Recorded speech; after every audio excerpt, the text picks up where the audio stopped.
That day started like any other at the bustling little diner on the corner of Maple and Pine.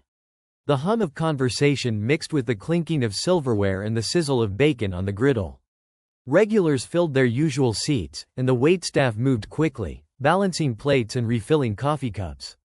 It was the kind of place where everyone knew each other, or at least thought they did. Among the chatter and morning rush, the front door swung open, and in walked an elderly black woman. Her silver hair was neatly styled, and she carried herself with a quiet dignity that immediately drew attention. She was dressed simply, but there was something about her, an air of grace and confidence that couldn't be ignored. She paused for a moment, scanning the room, before making her way to a small booth by the window. The waitress at the counter nudged one of her coworkers, whispering something with a smirk. People like her didn't usually come to this diner, not in this part of town. The woman sat down, placed her purse beside her, and waited patiently for someone to take her order. Minutes passed, then more. She glanced around, trying to catch the eye of one of the servers, but no one came. Finally, a young waiter approached, his expression cold and his tone curt. "Can I help you?" he asked, though his posture suggested anything but a desire to assist. The woman smiled politely, her voice steady.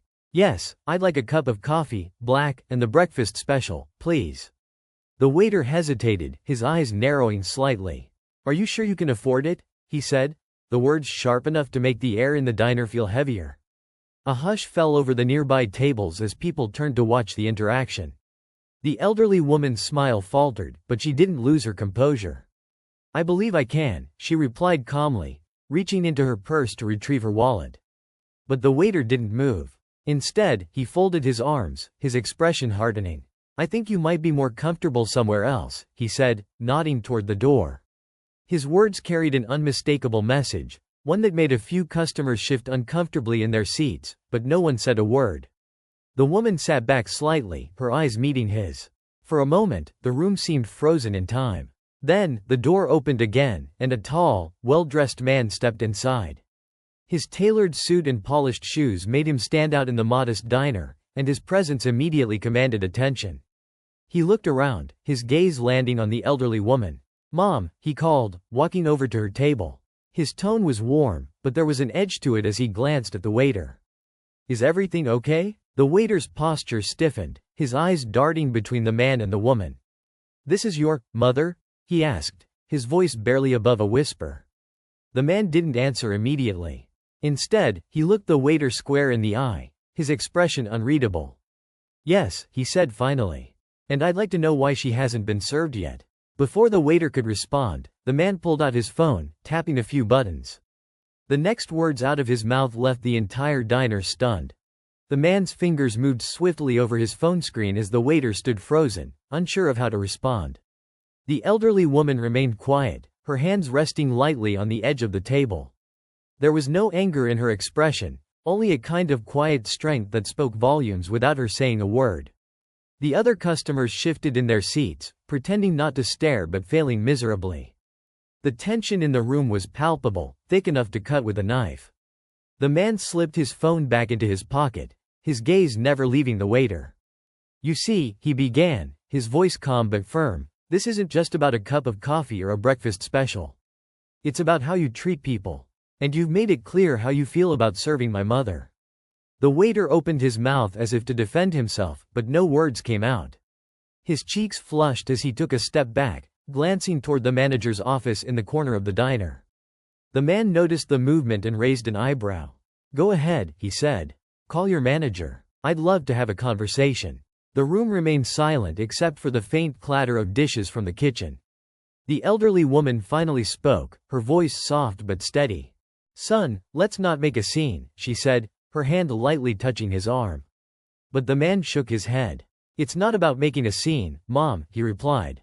"It's about respect. And if they can't show it, then maybe this isn't the kind of business that deserves to stay open." The waiter finally seemed to find his voice. "Look," he said, his tone defensive, "I didn't mean anything by it. I just thought." "You thought what?" the man interrupted, his eyes narrowing. "That she didn't belong here? That she wasn't worth your time?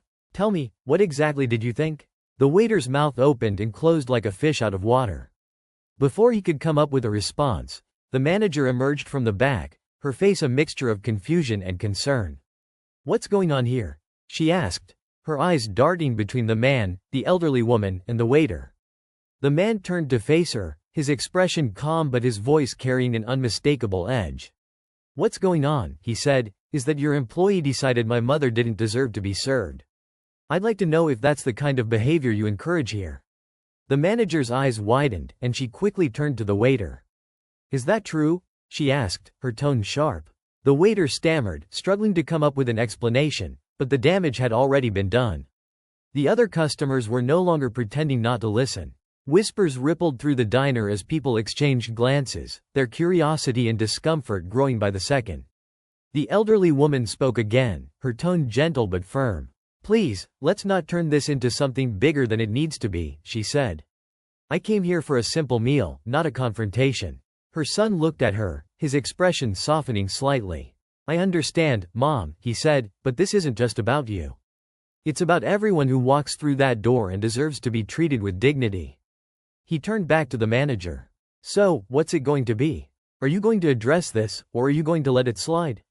The manager looked flustered, clearly caught off guard by the situation. I'm so sorry," she said, directing her apology toward the elderly woman. "This isn't how we do things here. I'll handle it, I promise." The man didn't look satisfied. "You'll handle it?" he repeated, his tone skeptical. "What does that mean, exactly? Because an apology isn't enough. Not when this kind of behavior is allowed to happen in the first place." The manager hesitated, glancing around the room as if searching for an escape. The elderly woman, sensing her discomfort, decided to step in. "Perhaps we should give her a chance," she said softly, looking at her son. "People make mistakes. It's how they choose to correct them that matters." Her son let out a slow breath, his jaw tightening as he considered her words. "Fine," he said finally, his tone clipped. "But I'll be watching. And if this happens again, believe me, everyone will hear about it." With that, he took a seat across from his mother, his presence commanding even as he settled into the booth. The manager quickly pulled the waiter aside, whispering something to him before disappearing back into the kitchen. The elderly woman reached across the table, placing her hand over her son's. "You didn't have to do all that," she said, her eyes searching his face. "Yes, I did," he replied, his voice softer now. "You've spent your whole life standing up for others. It's about time someone stood up for you." She smiled, a hint of pride in her expression. "I appreciate it, but sometimes a little kindness goes a long way. Not everyone learns through confrontation." Her son nodded, though he didn't look entirely convinced. "Maybe," he said, "but kindness doesn't excuse ignorance." The conversation was interrupted by the sound of footsteps approaching their table. A different waiter stood there now, his expression nervous but polite. "I'll be taking over your table," he said, offering a hesitant smile. "Can I get you anything?" The elderly woman ordered her coffee and breakfast special again, her tone as warm as ever. Her son asked for the same. As the waiter hurried off, the man leaned back in his seat, his eyes scanning the room. The whispers had died down, but the tension lingered, like the aftershock of an earthquake. "Do you think he'll learn from this?" the elderly woman asked, her voice thoughtful. Her son shrugged. "I hope so. But whether he does or not, it's not just about him. It's about setting a precedent. People need to know they can't get away with treating others like that." She nodded, her gaze drifting to the window. Outside, the world carried on as usual, cars passing by, pedestrians hurrying along the sidewalk. Inside the diner, however, it felt as though something had shifted. The air was heavy with unspoken questions, and the story unfolding at that small booth had captured everyone's attention. Neither the man nor his mother noticed the couple sitting 2 tables away, quietly taking notes on their phones. They didn't see the young woman near the counter discreetly recording the scene on her camera. And they had no idea that within hours, their interaction would be the talk of the town, and far beyond. As the new waiter brought their coffee and set the steaming cups on the table, the elderly woman offered a warm, "Thank you."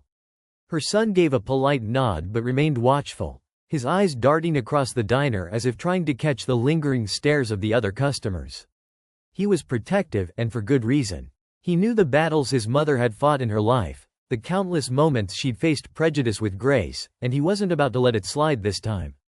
Not here, not now. The din of conversation in the diner slowly returned, but it was different now, quieter, more subdued.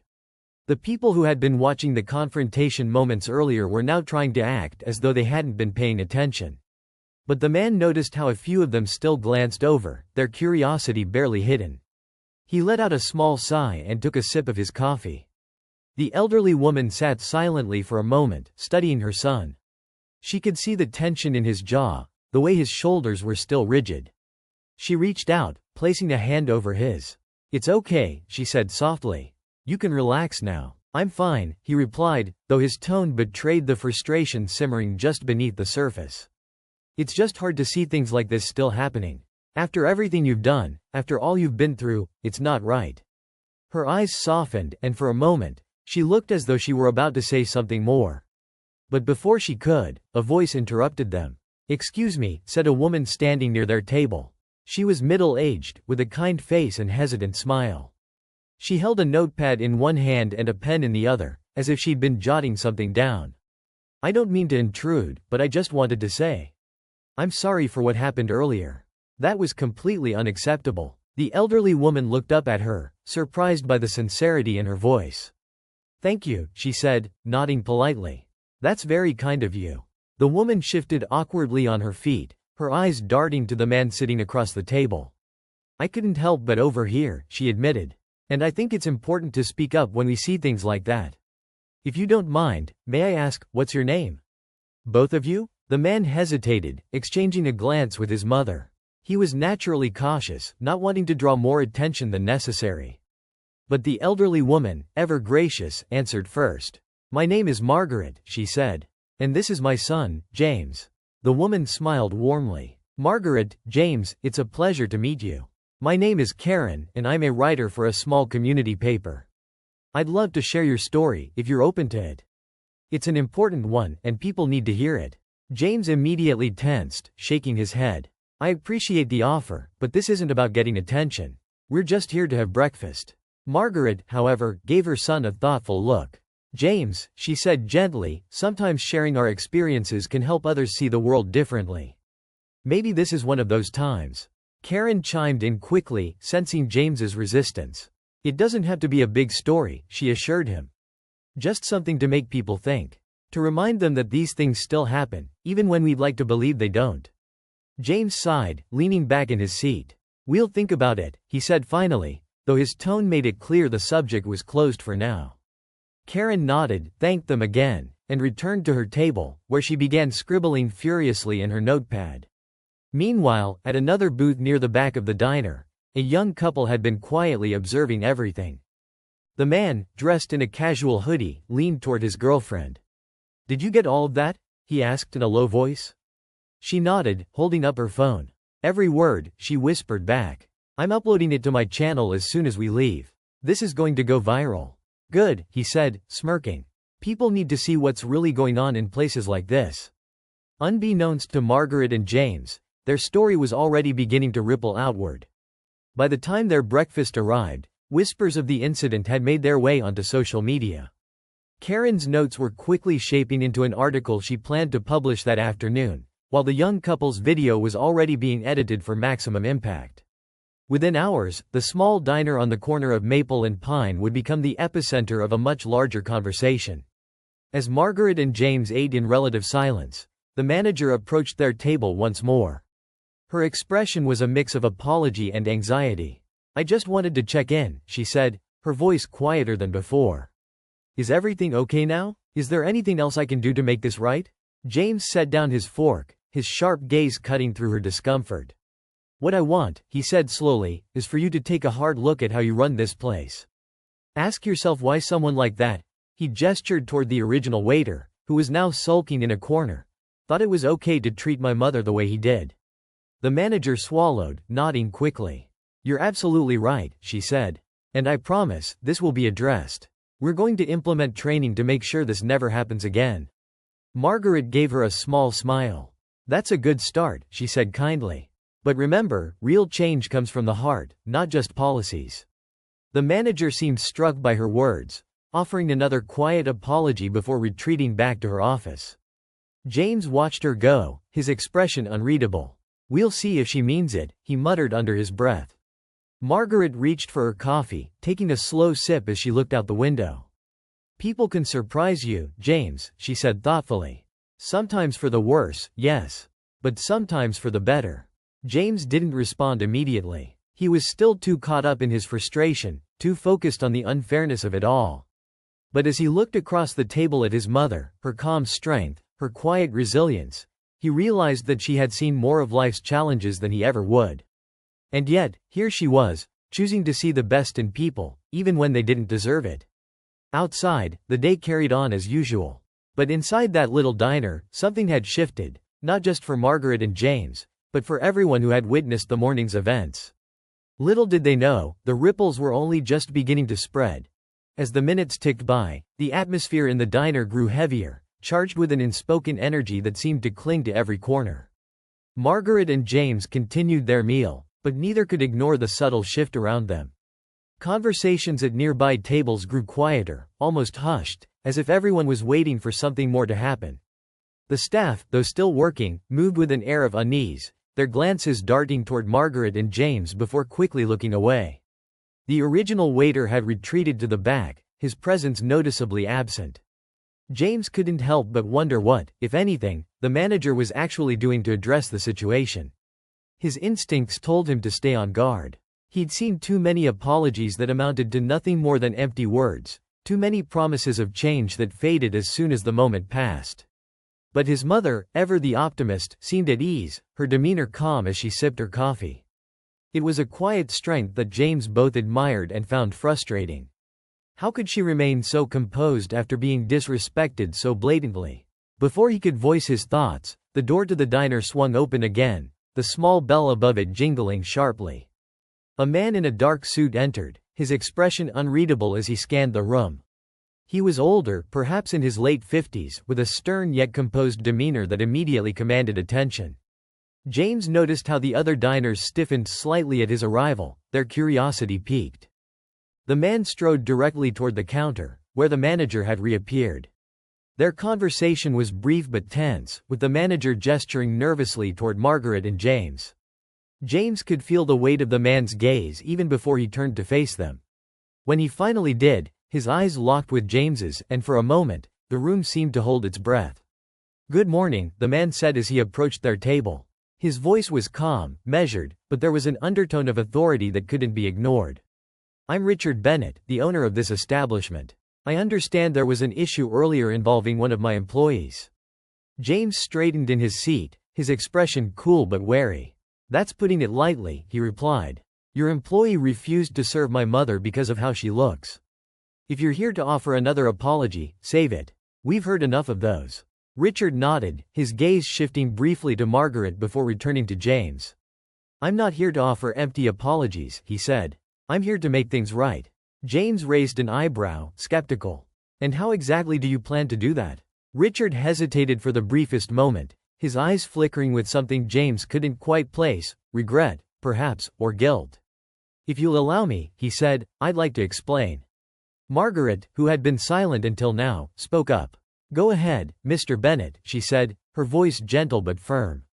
"We're listening." Richard took a deep breath, his shoulders stiffening slightly as he prepared to speak. "First, let me say that what happened here today is unacceptable. There is no excuse for the way my employee treated you, Mrs. Margaret," she supplied with a small smile. "Mrs. Margaret," Richard continued, nodding respectfully. "This diner has been a part of my family for over 30 years. We've always prided ourselves on being a place where everyone is welcome, where everyone is treated with respect. Clearly, somewhere along the way, we've failed to uphold that standard, and for that, I take full responsibility." James leaned forward, his arms resting on the table. "Words are easy, Mr. Bennett," he said evenly. "But actions are what matter. So tell me, what are you going to do about it?" Richard met his gaze without flinching. "You're absolutely right," he said. "That's why I've already taken steps to address this. The employee in question will no longer be working here. And starting immediately, we'll be implementing mandatory training for all staff to ensure this kind of behavior doesn't happen again." James's eyes narrowed. "Training won't fix what's in someone's heart," he said. "Racism isn't something you can solve with a workshop." Margaret placed a hand on her son's arm, a quiet gesture meant to steady him. "It's a start," she said, looking at Richard. "But there's more to be done." Richard nodded, his expression somber. "You're right," he said. "And I'm open to suggestions. If there's anything you believe we can do to make things right, not just for you, but for anyone who walks through our doors, I'm willing to listen." James studied the man for a long moment, searching for any sign of insincerity. Finally, he leaned back in his seat, his expression softening slightly. "We'll think about it," he said, echoing his earlier words to Karen. Richard inclined his head. "That's all I can ask. Thank you for giving me the chance to make amends." With that, he stepped away, heading back toward the manager's office. The tension in the room seemed to ease slightly, though the air was still charged with the weight of everything that had happened. James turned to his mother, his brow furrowed. "What do you think?" he asked. Margaret took a moment before answering, her gaze thoughtful. "I think he means well," she said. "But intentions only go so far. It's the follow-through that counts." James nodded, his jaw tightening. "Then we'll hold him to it." As they finished their meal, James couldn't shake the feeling that this wasn't over. Something about Richard's demeanor, the way he'd carried himself, hinted at a deeper story, something unsaid but lingering just beneath the surface. And then there was the matter of the onlookers, the couple recording videos, the whispers spreading across the diner. This moment wasn't just theirs anymore. It was growing, taking on a life of its own. By the time they paid their bill and stepped outside, the chill of the morning air was a stark contrast to the heat of the diner. Margaret paused on the sidewalk, looking back at the small restaurant. "Do you think they'll change?" she asked quietly. James followed her gaze, his hands slipping into his pockets. "I don't know," he admitted. "But if they don't, the world will hear about it." Unbeknownst to them, the world was already starting to listen. As Margaret and James walked away from the diner, the crisp morning air carried a sense of relief, but it was short-lived. James glanced back one last time, his jaw tight with lingering frustration. His mother, as always, walked with quiet dignity, her eyes forward and her pace steady. Yet something about her demeanor struck James as unusual. She wasn't one to dwell on negative encounters, but today she seemed more introspective, almost as if she were bracing herself for something. James's phone buzzed in his pocket, breaking the silence between them. He pulled it out and glanced at the screen. A flood of notifications had started pouring in, mentions, shares, and tags on social media. His brow furrowed as he clicked on one of the links. It was a video. The title read, "Shocking incident at local diner. Waiter refuses service to elderly black woman." The thumbnail showed a blurred image of Margaret sitting at the table, her expression calm but resolute. "Mom," James said, his voice tense. "Someone recorded what happened back there. It's already online." Margaret stopped in her tracks and turned to him, her face a mixture of surprise and concern. "What do you mean, online?" James handed her the phone, letting her see for herself. The video had already been shared hundreds of times, with comments flooding in faster than they could be read. Some were supportive, condemning the behavior of the waiter and praising Margaret's composure. Others, however, were less kind, dismissive, defensive, even outright hateful. The kind of comments James had unfortunately grown accustomed to seeing in moments like this. Margaret's lips pressed into a thin line as she handed the phone back to James. "Well," she said quietly, "I suppose it was bound to happen." James frowned. "This shouldn't be on the internet. This is our story, not theirs to exploit." Margaret placed a hand on his arm, her touch grounding him. "James, sometimes things happen for a reason. Maybe this is bigger than us now." Before James could respond, a black SUV pulled up alongside the curb where they stood.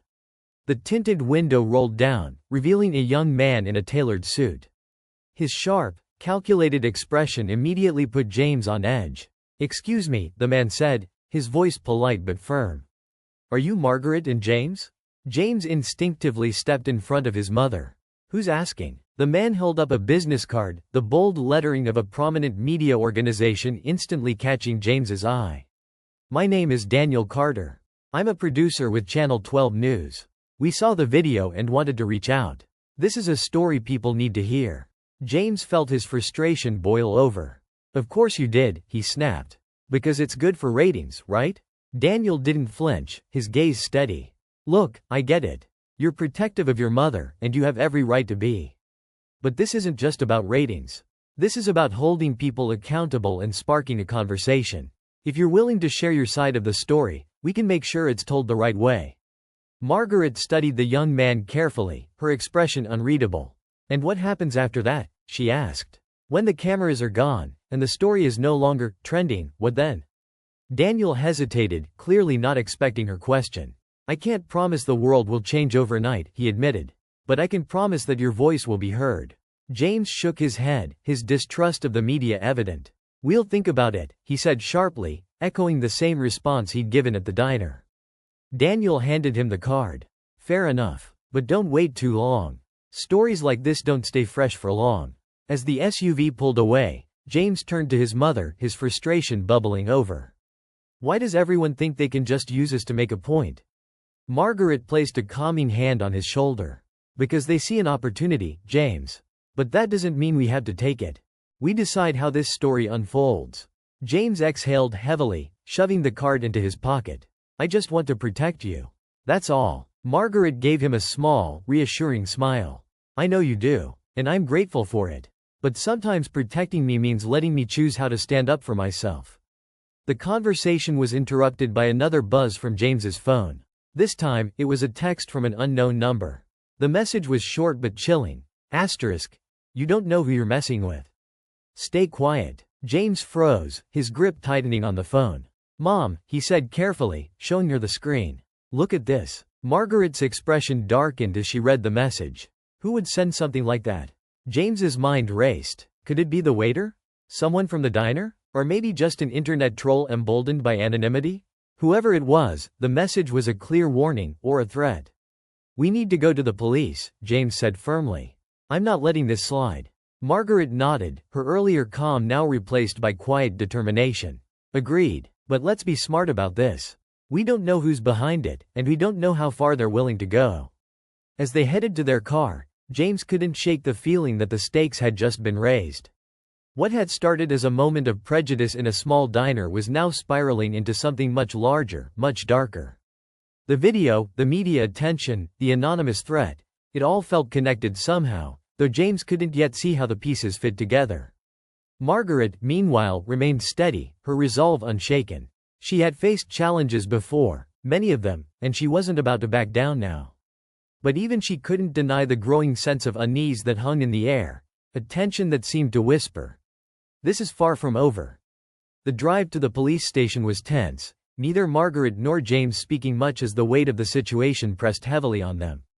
James kept glancing at his phone, rereading the threatening text as if it might reveal some clue he had missed. Margaret, on the other hand, sat quietly, her hands folded in her lap, her face calm but her eyes sharp. She had always been the type to listen and observe, to think before she acted. James knew that look, she was piecing something together. When they arrived, the officer on duty listened carefully as James explained what had happened, starting from the incident at the diner and ending with the anonymous message. The officer nodded, taking notes, but his expression betrayed a flicker of doubt. "We'll look into it," he said, handing James a case number. "But texts like these are hard to trace. If you notice anything else unusual, let us know immediately." As they left the station, James felt a familiar frustration bubbling up. It was the same feeling he'd had at the diner. The sense that the system wasn't built to truly address moments like these, that they were on their own. But Margaret, ever composed, touched his arm and said, "Patience, James.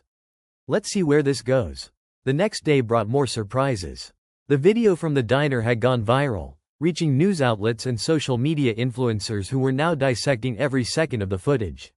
Some were praising Margaret's grace and strength, calling her a role model. Others were debating the actions of the diner staff, questioning how such blatant discrimination could still happen. And then there were the darker corners of the internet, where comments veered into hostility, conspiracy theories, and veiled threats. James's phone buzzed again, but this time it wasn't another text. It was a call from a blocked number. He hesitated before answering, his stomach tightening with unease. "Hello?" he said cautiously. A deep, steady voice responded, "You need to stop digging, Mr. Carter. Let it go." James's heart raced. "Who is this?" he demanded, his voice sharp. The caller didn't answer. Instead, they hung up, leaving James gripping his phone tightly, his mind racing. Margaret, who had been sitting nearby, noticed his expression and stood up. "Another threat?" she asked quietly. James nodded. This is more than just some angry waiter or internet troll. Someone doesn't want this story to get out. Margaret's eyes narrowed, a rare flash of steel in her calm demeanor. Then we're on the right track, she said firmly. Later that evening, Richard Bennett, the owner of the diner, called and asked to meet with them. He sounded urgent, almost desperate, and while James was reluctant, Margaret agreed. They decided to meet at a public park, a neutral ground where they could speak without fear of being overheard, or so they thought. Richard arrived looking more disheveled than before, his usual composed demeanor replaced by nervous energy. He sat on the bench opposite Margaret and James, his hands fidgeting as he spoke. I didn't want to say this before, he began, his voice low, but I think you need to know. There's more going on here than just a bad waiter. James leaned forward, his suspicion growing. What do you mean? Richard glanced around nervously before continuing. The waiter who refused to serve you, he's not just some random employee. He's connected to someone high up, someone who doesn't want this story getting out. That's why you're getting those threats. They're trying to protect themselves. Margaret's expression remained calm, but her eyes were piercing. And why are you telling us this now? Richard hesitated, then said, because I didn't know how far they'd go. But after seeing the texts and the calls you've been getting, I can't stay silent. This isn't what my diner is about. It's not what my family built. Before they could press him further, a black car pulled up on the street nearby. James noticed it immediately, his instincts kicking in. We need to go, he said, standing up and pulling his mother with him. Richard looked panicked, but he didn't argue, following them as they moved quickly away from the park. As they walked, the car slowly followed, its windows tinted so dark that James couldn't see who was inside. His heart pounded as he tried to think of their next move. Suddenly, the car stopped, and the door opened. A man stepped out, dressed sharply but with an air of menace that was impossible to ignore. Mr. Carter, the man called out, his voice cold and commanding. Let's have a word. James stepped in front of Margaret protectively, his fists clenched. If you have something to say, say it. The man smirked, his confidence unnerving. This little story of yours, it's getting out of hand. You're making a lot of people very uncomfortable. James glared at him. Good, maybe they should be. The man's smirk faltered slightly, replaced by a harder expression. You don't know who you're dealing with. Walk away while you still can. Margaret, who had been silent until now, stepped forward. Her voice was calm but carried a weight that made even the man pause. You seem awfully worried about an elderly woman and her son, she said. Why is that? The man didn't answer, but the tension in his posture was clear. Margaret continued, her tone steady. You can threaten us, follow us, try to intimidate us. But the truth has a way of coming out, no matter how hard you try to bury it. For a moment, the man seemed uncertain, as if her words had struck a nerve. But then he straightened, his mask of confidence slipping back into place. You've been warned, he said, turning and walking back to the car. Within seconds, the vehicle sped off, leaving the three of them standing in the middle of the park. Richard exhaled shakily, his nerves clearly frayed. You don't know what you're up against, he muttered. These people, they don't play fair. Margaret looked at him, her gaze steady. Neither do we, Mr. Bennett. Neither do we. The confrontation had left James shaken, but it also fueled his determination. Whoever these people were, whatever they were hiding, they had underestimated his mother's strength and his own resolve. They weren't going to back down, not now, not ever. But as they walked away from the park, James couldn't shake the feeling that the final twist in this story was still waiting to reveal itself. The days following the encounter in the park were a whirlwind of decisions, emotions, and strategy. Margaret and James knew they were up against more than just an isolated incident of discrimination. It had become clear that the waiter's actions were part of a larger, more sinister system, one that relied on fear and silence to keep its grip intact. But silence was not an option. James decided to take a calculated risk. He reached out to a trusted journalist he had worked with in the past, someone with a reputation for investigative reporting and integrity. Her name was Elena Torres, and she was known for her fearless pursuit of the truth. When James called her and explained the situation, she didn't hesitate. Send me everything you've got, she said. I'll dig into this. Margaret, meanwhile, continued to remind James of the importance of balance. We're not just fighting a system, James, she said one evening as they sat at the kitchen table, papers and notes spread out in front of them. We're showing people that it's possible to stand up without losing yourself in anger or bitterness. Don't forget that. Elena worked quickly. Within days, she uncovered a trail of connections that linked the diner employee to a larger network of local businesses that had been quietly enforcing discriminatory practices for years.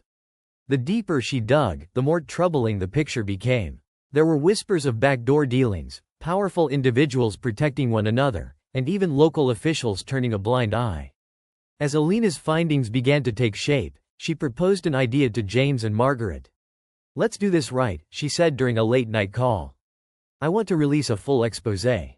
Not just about what happened at the diner, but about the entire system that allows this kind of behavior to thrive. We'll use your story as the heart of it." Margaret hesitated. She had always valued her privacy and wasn't sure if she wanted her face to become the symbol of a larger movement. But James, sensing her internal conflict, spoke gently. "Mom, you've spent your whole life showing me how to live with courage and integrity. If there's ever a time to share that strength with the world, it's now." Margaret looked at her son, her heart swelling with pride. "All right," she said softly. "Let's do it." When Elena's exposé finally went live, it was met with an overwhelming response. The article, titled "More Than a Meal: How Discrimination Persists in Everyday Spaces," was shared across social media, featured on major news outlets, and sparked a nationwide conversation. It included not only the story of what had happened to Margaret and James but also interviews with former employees, customers, and community members who had experienced or witnessed similar acts of prejudice. Elena's meticulous research exposed the network of complicity that had allowed these practices to continue unchecked for so long.